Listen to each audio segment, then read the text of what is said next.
Today we're steam ploughing, visiting Hill Farm, Avon Dasset, here in Warwickshire, where farmer Mr. Michael Davies is using two of his steam engines to plough a 60-acre field.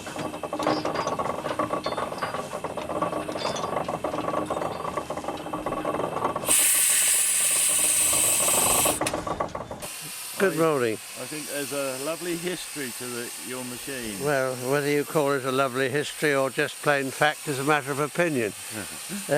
These engines were export engines, as all Z7, or virtually all Z series engines were. And Fowler's made more Z series engines than almost anything else for export. This pair were part of an order made by Senna Sugar Estates in Mozambique in 1922.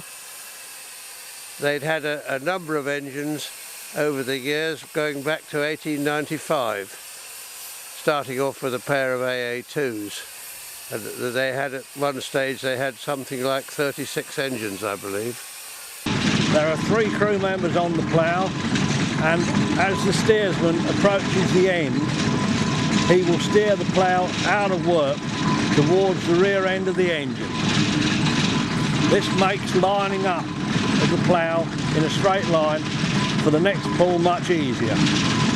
Attached behind the plough is a 6-rung ring furrow press which consolidates the ground after it's been ploughed. This is attached by chain. He's just steered the thing out of the land, and the rope will be unhooked at the back of the plough from the other engine.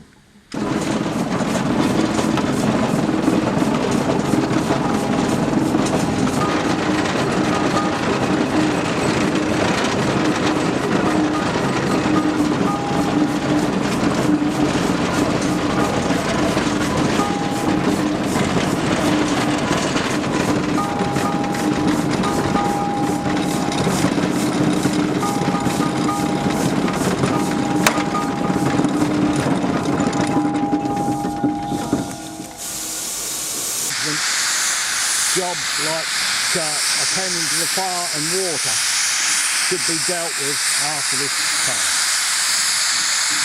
The speed is increasing now, the press is turned and they're away on another pull.